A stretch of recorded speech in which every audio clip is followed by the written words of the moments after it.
అండి, ఇంట్లో రుబ్బిన పిండి ఏమీ లేనప్పుడు టిఫిన్ చేయడానికి కంగారు పడకుండా 5 నిమిషాల్లో పిండిని కలిపి ఈ విధంగా దోశలు వేయండి.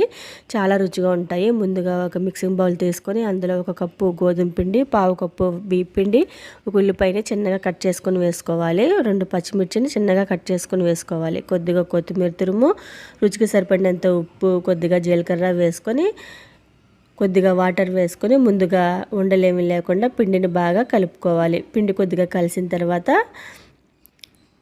అవసరాన్ని బట్టి వాటర్ వేసుకుంటూ దోశ బ్యాటర్ కన్నా కొంచెం పలుచగా కలుపుకోవాలి.